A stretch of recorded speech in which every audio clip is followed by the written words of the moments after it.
Si tu padre fue distante o demostraba su amor con disciplina en lugar de afecto, no fue solo cosa suya. Este patrón ha existido por generaciones, en culturas de todo el mundo. Pero, ¿alguna vez te has preguntado por qué en tantas sociedades los padres han sido fríos? ¿Fue solo una costumbre o hay algo más profundo detrás?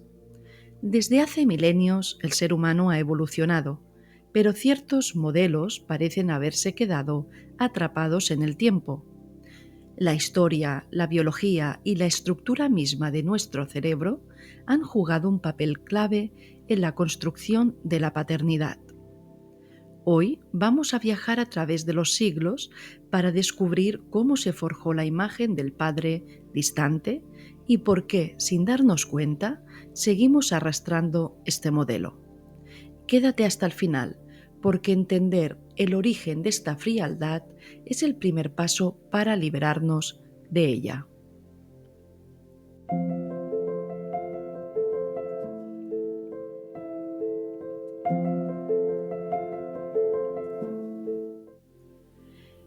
En una sociedad cada vez más emocional y equilibrada hacia la energía femenina, la figura del padre distante deja secuelas que antes no se cuestionaban. Durante siglos, la autoridad paterna era incuestionable. Lo que decía el padre se cumplía sin réplica, y el amor paterno no se expresaba en gestos visibles, sino en el cumplimiento del deber. Sin embargo, hoy en día el desarrollo del pensamiento crítico y la apertura emocional han generado nuevas preguntas. ¿Por qué los padres de muchas generaciones fueron emocionalmente inaccesibles? ¿Era una elección o una respuesta adaptativa a su entorno? La neurociencia demuestra que el cerebro humano evoluciona. Durante milenios, en sociedades donde la supervivencia dependía de la fuerza y la obediencia, el pensamiento individual tenía poca relevancia. El neocórtex, región responsable del razonamiento abstracto y la empatía compleja, no tenía el protagonismo que posee hoy. A menudo se asocia la frialdad con el pensamiento racional, pero la empatía también depende del desarrollo del neocórtex.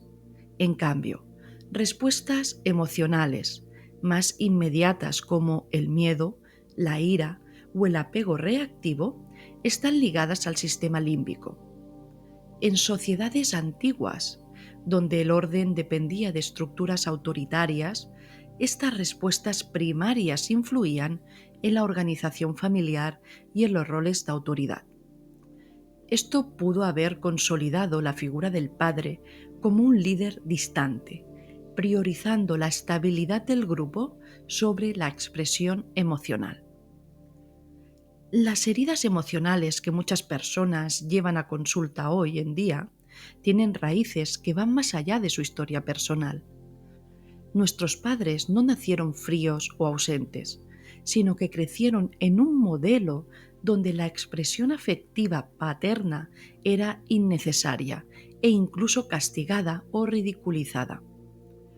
Durante siglos la educación masculina giró en torno a la disciplina, la jerarquía y la autosuficiencia. El afecto se veía más como un lujo que como una necesidad. Hoy, muchos adultos enfrentan la ausencia emocional de sus padres con la mirada del presente, sin considerar el sistema de creencias que moldeó esa distancia. Aquí surge un conflicto generacional. Los padres fueron criados en un modelo que nunca cuestionó la paternidad distante, mientras que sus hijos han crecido en una sociedad donde la inteligencia emocional, la autoexpresión y la conexión afectiva son valores fundamentales. Este choque generacional se traduce en dolor. Los hijos de padres emocionalmente ausentes se sienten heridos, pero sus padres, criados en otros paradigmas, muchas veces ni siquiera comprenden por qué. Para ellos su forma de educar fue la correcta, porque era la única que conocieron. Las nuevas generaciones han desarrollado una mayor conciencia emocional, lo que ha cambiado la manera de experimentar el dolor de la infancia. Lo que antes se consideraba normal, hoy es identificado como trauma o herida emocional. Antes, las emociones no eran vistas como un aspecto esencial de la vida. Pero este cambio de perspectiva no es una moda ni un capricho ideológico. Es el reflejo de una transformación en la estructura del cerebro humano. A menudo se habla de la evolución de la conciencia como un concepto filosófico, pero la neurociencia ha demostrado que el neocórtex ha seguido desarrollándose en las nuevas generaciones. Este avance ha potenciado la empatía, el pensamiento abstracto y la capacidad de cuestionamiento. Antes, las limitadas herramientas cognitivas hacían que las personas reprimieran o ignoraran sus emociones ante situaciones dolorosas. Hoy, la capacidad de autoobservación ha crecido, permitiendo que más personas identifiquen, reflexionen y procesen sus emociones de manera consciente. Así que esto no es un fenómeno aislado ni un cambio sutil. La evolución del cerebro está ocurriendo a nivel global. Aunque no todos han dado el salto, cada vez más personas lo experimentan. Hace unas décadas, los estudios sobre neuroplasticidad eran casi exclusivos de monjes budistas en meditación. Hoy la ciencia demuestra que la conciencia colectiva de la humanidad está transformándose a nivel neurológico. ¿Y qué hacemos con este conocimiento? Si nuestros padres fueron fríos porque crecieron en un sistema que no les daba otra opción, nosotros somos la primera generación con la posibilidad de cambiarlo conscientemente. No es cuestión de mala suerte, sino de que estamos en un punto de inflexión en la historia de la humanidad. Somos la generación que puede ver el problema. Las anteriores no tenían herramientas para cuestionarlo. Las futuras ya no lo sufrirán del mismo modo. Pero hoy, aquí y ahora, millones de personas cargan con el peso de un modelo de paternidad que ya no encaja con la conciencia actual. Entonces, ¿cómo integrar este conocimiento en nuestra propia sanación? ¿Cómo reconciliarnos con la frialdad de nuestros padres sin justificarla, pero sin convertirla en una herida perpetua? ¿Cómo entender que fueron víctimas de su tiempo sin caer en la trampa de repetir su modelo? ¿Cómo ayudar a las nuevas generaciones a heredar una paternidad distinta sin caer en el extremo opuesto de la sobreprotección? Porque no se trata de sustituir la paternidad fría por una sobreprotectora y carente de límites. De hecho, en el intento de alejarse del modelo de padres distantes, algunas generaciones han caído en la hiperpaternidad, generando una sobrecarga emocional en los niños. La evolución del cerebro humano no nos dice que debamos criar hijos sin disciplina, sino que podemos integrar el afecto sin perder el liderazgo. Este no es un rechazo absoluto del pasado, sino un cambio de modelo, es decir, la autoridad del pasado, pero sin la frialdad, la emocionalidad de hoy sin caer en la sobreprotección, la evolución del pensamiento sin olvidar la resiliencia que nos permitió sobrevivir. El desarrollo del cerebro humano ha influido profundamente en la manera en que percibimos y vivimos la paternidad. Durante la mayor parte de la historia, las sociedades estuvieron marcadas por la supervivencia, la jerarquía y el control de recursos. En este contexto, el cerebro primitivo, especialmente el tronco encefálico y el sistema límbico, dominaban la toma de decisiones. Aquí aparece una paradoja fundamental. En sociedades antiguas no se cuestionaba la autoridad del padre. Su palabra era ley y desobedecer no solo era visto como una falta de respeto, sino como una amenaza para la supervivencia del clan o la familia. Si un hijo no obedecía, se interpretaba como una amenaza real, porque podía poner en riesgo la seguridad de todos. El castigo, el exilio o incluso la desheredación no eran vistos como actos crueles, sino como mecanismos necesarios de control y estabilidad debido a esa percepción y mentalidad de esa época. Esto es algo muy biológico. Nuestro cerebro ha evolucionado con respuestas automáticas de obediencia, jerarquía y pertenencia, porque en tiempos antiguos sobrevivía el grupo más unido y estructurado y no el más emocionalmente consciente. Lo interesante es que a medida que las sociedades avanzaron, el desarrollo de esa parte del cerebro, el neocórtex, comenzó a permitir otro tipo de pensamiento: el cuestionamiento, la empatía y la autonomía emocional. Así que el neocórtex, esa parte más avanzada del cerebro, es la que nos permite el pensamiento abstracto, la planificación a largo plazo y la empatía compleja. Sin embargo, en otras sociedades no eran capaces de encontrar este punto. Pero en las décadas de los 60 y 90 comenzaron a producirse cambios sociales importantes: la expansión del acceso a la educación, la llegada de nuevas corrientes filosóficas y psicológicas y el desarrollo de movimientos de derechos civiles y feminismo empezaron a redefinir la relación entre padres e hijos. Este fue un punto de quiebre. Antes de los años 60, las cosas terribles que podían pasar en una familia no eran percibidas como traumas, sino como parte del legado familiar de valores, creencias y pautas correctas. Así que se castigaba para enseñar, se rechazaba a quien rompía las normas y todo lo que salía del eje era visto como peligroso o indeseable.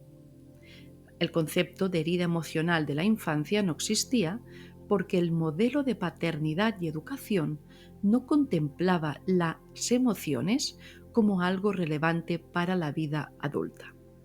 Pero en la actualidad cada vez más niños nacen con estas áreas cerebrales más desarrolladas, en familias donde esas mismas áreas aún no han evolucionado al mismo tiempo.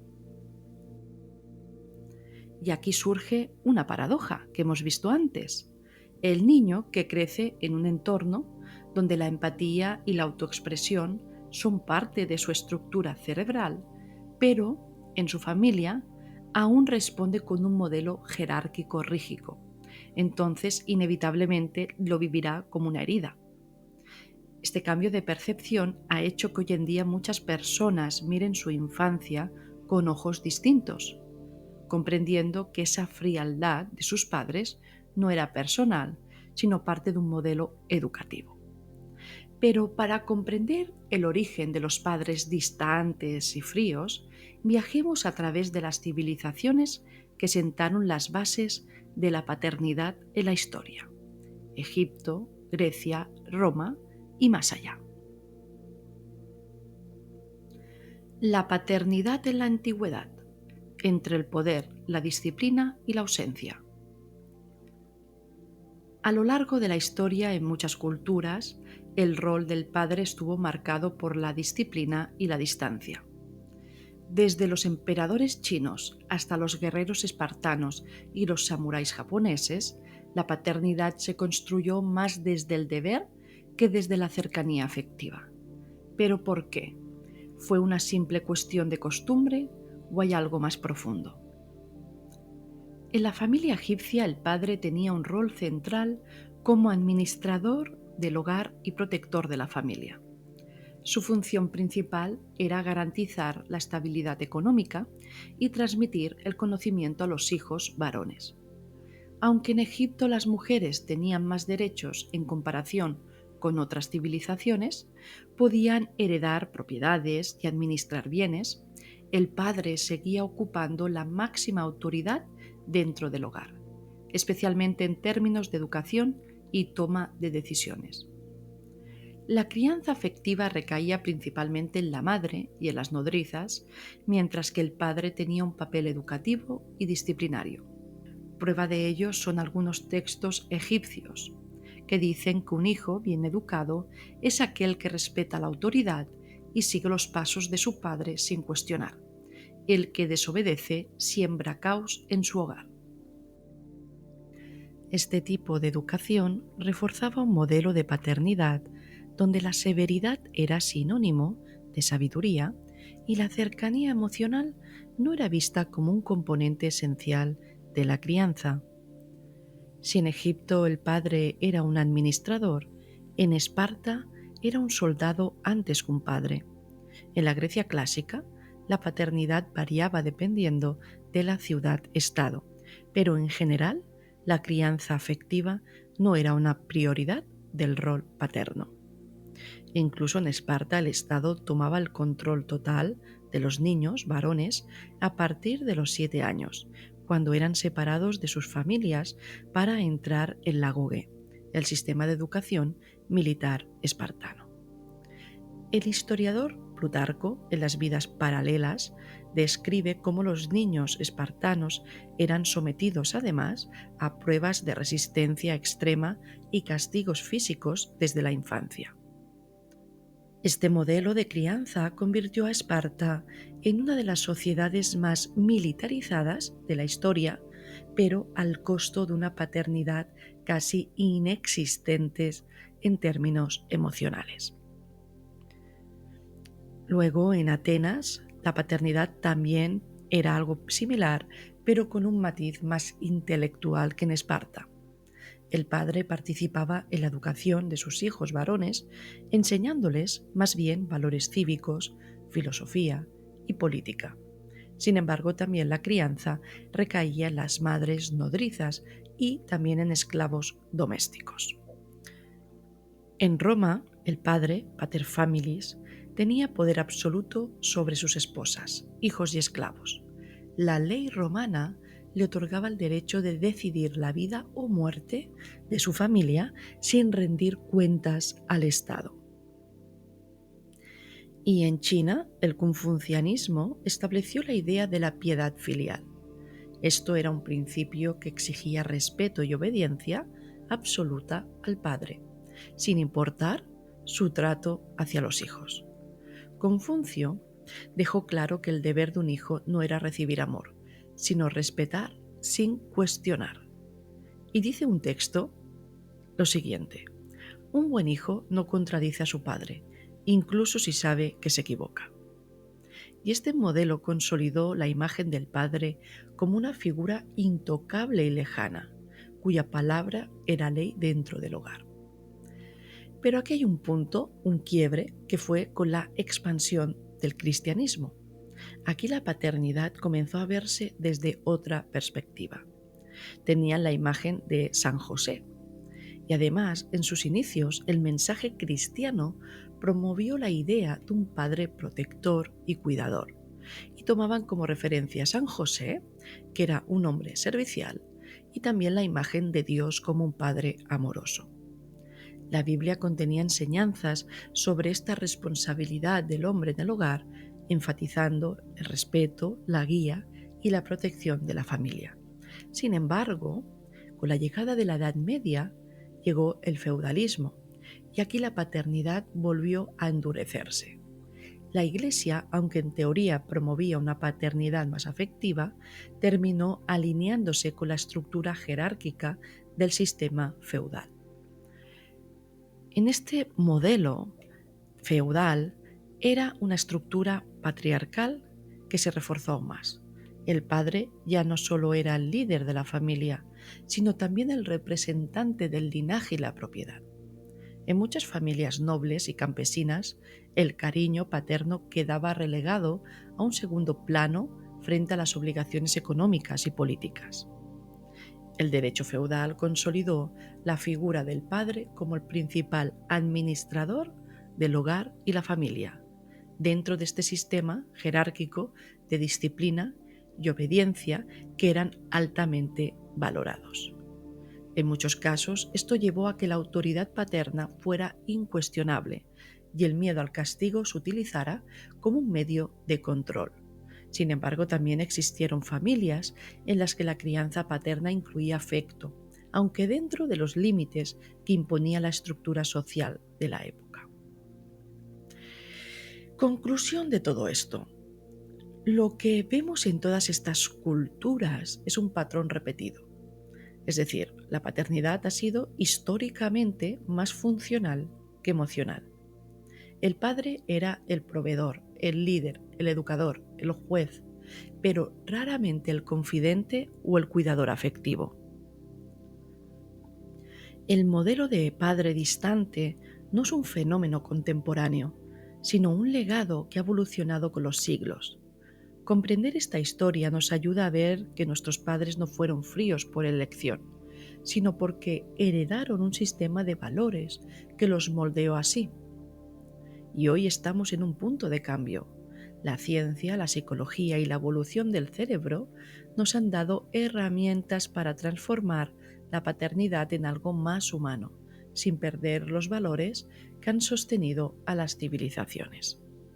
Y la pregunta que nace aquí es, ¿cómo podemos sanar el pasado sin repetir sus errores y sin caer en un extremo opuesto de sobreprotección?